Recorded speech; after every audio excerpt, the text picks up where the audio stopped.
اے ابن عباس تو اللہ کے دین کی حفاظت کر، اللہ تیری حفاظت کرے گا۔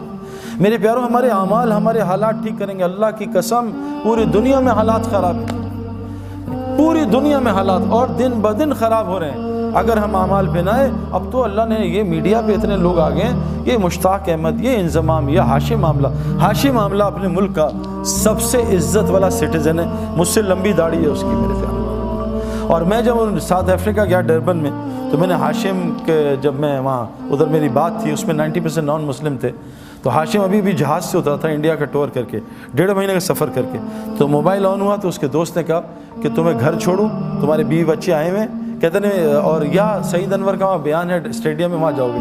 کہا میں آ رہا ہوں، بیوی بچوں سے مل کے بیان سن کے پھر گھر جاؤں گا۔ وہاں آیا، بھائی جنید بھی ملے، اس نے بات سنی، تو میں نے اس کے جو کرکٹرز تھے نا اس سے پوچھا کہ ہاشم، تم سارے نان مسلم، ہاشم کا کیا ایفیکٹ ہے تم پہ؟ کہتے ہیں یار جب بھی ہم میچ ہارتے ہیں یا ہمیں پریشانی، آؤٹ ہوتے ہیں یا گندا کھیلتے ہیں، ہم ہاشم نا یہ نماز پڑھتا ہے، قرآن پڑھتا ہے، ہم اس کے چہرے کو دیکھتے ہیں، اس کے چہرے کو دیکھ کے ہمیں اتنا سکون ملتا ہے، ہم سوچتے ہیں اس کے اندر کتنا سکون ہوا ہے۔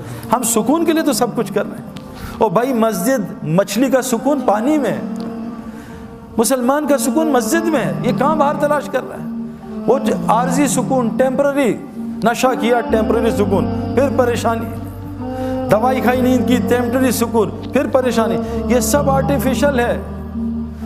مچھلی کا سکون پانی میں، مچھلی کی ضروریات پانی کے اندر، مسلمان کا سکون پانی میں۔ مسلمان کی ضروریات کا تعلق مسجد کے اعمال کے ساتھ ہے، باہر نہیں ہے۔ مسجد کے اعمال، باہر کی محنت سے بستر آئے گا، نیند نہیں آئے گی۔ یہ اس کے ہمارے ہے اپنا رضا، اس کے چچا جو ہیں وہ میرے اور جنید مرحوم کے ساتھ بستر لے کے آئے رائے میں، 6 گدے لے کے آئے تھے، میں کہا نکالیں یہ گدے، 8-10 کھاتے، میں کہا جنید اور میں آپ کے کھاتے، تو مجھ سے کہتے ہیں یار 20 سال ہو گئے سویا نہیں ہوں، جس چیز پہ دنیا کی ہاتھ رکھتا ہوں سونا بن جاتی ہے، مجھے بتاؤ سوؤں کیسے؟ میں کہا آپ کو رائیوڈ میں، وہ یہ ہمارے دوسرے خطرناک مولوی عباد اللہ بیٹھے ہیں، ان کا کہیں بیان سن لیا تھا، وہ جہنم کا موت پہ، وہ کہا وہ مولوی عباد اللہ نے ڈرا دیا ہے، بھائی مجھے بچاؤ، مجھے نیند نہیں آتی۔ میں کہا آپ ایسی جگہ پہ آئے ہو جہاں آرام سے جاگیں گے؟ کہا نہیں بھائی نیند کی گولیاں کھاتا ہوں میں، تب نیند آتی ہے۔ میں نے کہا یہاں جاگنے کے لیے گولیاں کھانی پڑتی ہیں، اتنی نیند آتی ہے۔ تو جنید اور میں خیر رات کو سوئے، صبح ادھر پیچھے بٹھایا تو ایسے ہم دونوں سو رہے تھے، بیان سنا، ہمارے حاجی عبدالوہاب صاحب ہیں، ان کا بیان شروع ہوا، انہوں نے 10 منٹ بیان کیا، ہمیں ایک آواز آئی نیچے دھڑم کر کے، تو وہ حاجی صاحب یوں نیچے گرے ہوئے تھے، ہم نے کہا کیا ہوا؟ کہا پتہ نہیں مجھے چکر آ گیا۔ میں کہا چکر نہیں آئے، یہ ان کے بیان میں ایسا ہی ہوتا ہے۔ ہم نے ان کو ٹیک لگا دی، میں قسم کھا رہا ہوں 60 گھنٹے 3 دن میں سو کے چلے گئے، اللہ نے ان کی فیملی کو پلٹ دیا۔ سکون پانی میں ہے، سکون اعمال مسجد کے ساتھ۔ آسان ایکویشن ہے، اعمال میں 5 لفظ ہیں، الف عین میم الف لام، یہ 3 چیزیں، مال، میم الف لام مال، الف عین نکال دو مال بچا۔ صحابہ کو اللہ نے اتنا الف اور عین پہ مال دیا تھا کہ پورے مدینہ میں زکوٰۃ لینے والا کوئی آدمی نہیں تھا۔ آج ہم طواف کرتے ہیں، اللہ معاف کرے، کہنا نہیں چاہیے، ہم جیبیں بچاتے ہیں کوئی چوری نہ کر لے، کتنی چوریاں طواف میں ہوتی ہیں میرے پیاروں، باہر کیا ہو رہا ہوگا۔ یہ تو مقدس ترین جگہ ہے، میں نے مقدس ترین جگہ پہ 3 لڑکوں کو پاکستانیوں کو فلم دیکھتے ہوئے دیکھا، فلم، میں نے کہا شرم کرو، اللہ کے گھر میں فلم دیکھ رہا ہوں۔ میرے پیارے دوستو، یہ مال مجھے بھی چاہیے، اللہ نے الحمدللہ مجھے ہر لائن کا ہر چیز دی ہے میرے پیاروں۔ میں نے آج تک تبلیغ کے کام میں کسی کو غریب ہوتے نہیں دیکھا، انلیس کہ اس نے خود نہ چاہو۔ جس صحابی نے ایک گھر چھوڑا، اللہ نے اس کو لاکھوں پراپرٹیاں دیں۔ عبد الرحمن بن عوف رضی اللہ عنہ مکہ چھوڑا، اللہ نے ان کو کتنا کچھ دیا میرے پیاروں۔ دنیا چھوڑنے پہ اللہ نے ان کو اسلام کا امیر ترین آدمی بنا دیا۔ مال کوئی مسئلہ نہیں ہے، الف عین کو ٹھیک کر لیں، الف اللہ کے ساتھ اپنے تعلق کو ٹھیک کر لیں۔ حدیث میں آتا ہے جو اللہ سے اپنے معاملوں کو ٹھیک کرتا ہے، تمام مخلوق سے اللہ اس کے معاملوں کو ٹھیک کر دیتا ہے۔ ہمارا معاملہ اللہ سے ٹھیک نہیں ہے۔ اگر ہمارا معاملہ اللہ سے ٹھیک ہو نا، تو جیسے ہم کہیں اللہ آپ بڑے ہیں تو ہمیں دنیا غائب ہو جائے، اللہ سامنے آ جائے۔ آج ہم کہتے ہیں اللہ اکبر، اللہ غائب ہو، دنیا سامنے آ جاتی ہے۔ یہ تھرمامیٹر ہے کہ میرا اللہ سے تعلق ٹھیک ہے۔ یہاں کوئی DIG SHO SP بلا لے اور ہم ادھر ادھر دیکھیں تو وہ کیا کرے گا؟ آج ہمارا اللہ سے تعلق ٹھیک نہیں ہے، اس لیے تو نماز سے کام ہی نہیں بن رہے۔ اللہ تو ایمان والوں کے دوست ہوتے ہیں، آج ہماری اللہ سے کیا دوستی ہے؟ کچھ بھی اللہ سے نہیں کرا سکتے، مخلوق سے مانگتے ہیں جا کے۔ حضور فرمایا ابن عباس، جب بھی سوال کرنا صرف اللہ سے کرنا۔ آج ہم ساری دنیا سے سوال کر رہے ہیں، اللہ سے نہیں، کیوں؟ اللہ سے لینا نہیں آتا۔ حضور صلی اللہ علیہ وسلم فرمایا جو مخلوق سے مانگے گا اللہ اس کو بڑا فقیر بنائے گا، اور قسم کھائیے جو صدقہ کرے گا اللہ اس کا مال بڑھائے گا۔ اللہ سے تعلق ٹھیک کر لیں میرے پیاروں. اللہ وہ دنیا بنائے آخرت ہم سوچ بھی نہیں سکتے.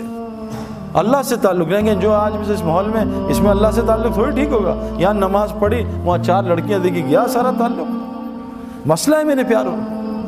میرے گھر ایک لڑکا آیا مسجد میں ملا, سعید بھائی آج کل چور ڈاکو بہت آ رہے ہیں ڈیفینس میں, کوئی تعویذ دیں میں لٹکا لوں تاکہ چور نہ آئے, گھر میں لٹکا لوں. میں کہا اگر چور نے 10 تعویذ لٹکائے ہوئے پھر کیا ہوگا؟ تو کہتا کیا کروں؟ میں کہا 3 دفعہ آیت الکرسی پڑھ کے گھر میں دم کرنا, انشاءاللہ چور نہیں آئے گا. اس نے آیت الکرسی پڑھی, صبح آیا سر پھٹا ہوا, ہاتھ ٹیڑھا ہوا, کہا سعید بھائی مروا دیا آپ نے؟ اور میں نے کہا کیا کہا اتنا مارا ہے زندگی میں نے کسی نے مارا. ماں گھوسے مکے ٹڈے ڈنڈے داڑ دوڑ اتنی گالیاں اتنا ذلیل کیا. میں کہا کیا کہتا آپ نے مروا دیا نا. اب مجھ سے غلطی ہوئی کہ میں نے اسے آپریشن سے بے ہوشی سے پہلے آپریشن کر دیا نا. میں اس کو سمجھاتا, کوئی اس کو پرہیز بتاتا تو میں بھی گھبرا. پھر ایک دم اللہ نے دل میں کہا بھائی بتاؤ کیا ہوا تھا؟ کہتا ہم گھر گئے سب رات کو, میں نے سب کو کہا بھائی چھوڑ, کل بھی ادھر چوری ادھر چوری. تو سعید بھائی نے بڑا اچھا دوائی دی ہے انشاءاللہ سیٹ ہو جائیں گے. تو لیکن ڈاکٹر پرہیز بھی تو بتاتا ہے نا. اب اس نے دوائی کھا لی 3 دفعہ آیت الکرسی. میں کہا پھر کیا ہوا؟ کہا بس ہم نے ایک نئی انڈین فلم دیکھی تھی. اب بتاؤ پٹائی تو ہونی چاہیے تھی. ایک طرف فلمیں بھی چل رہی ہیں ایک طرف آیت الکرسی بھی چل رہی ہے. تو ہمارا معاملہ اللہ سے صحیح نہیں میرے پیارے. اے ابن عباس تو اللہ کے دین کی حفاظت کر, اللہ تیری حفاظت کرے گا. آج مجھے واٹس ایپ آتے ہیں, سعید بھائی آپ تبلیغ والے کیا کر رہے ہیں, اس ملک میں لڑکیوں کے ساتھ یہ ہو رہا ہے, اس ملک میں یہ ہو رہا ہے. بھائی کیوں نہ ہو, اللہ تو حدیث میں آتا ظالم ہے ہی نہیں. رائی کے دانے کے برابر اللہ نے اپنے اوپر ظلم حرام کیا ہوا ہے. اللہ ظالم ہو ہی نہیں سکتا. اللہ چھوٹے ظالم پہ بڑے ظالم کو مسلط کرتا ہے.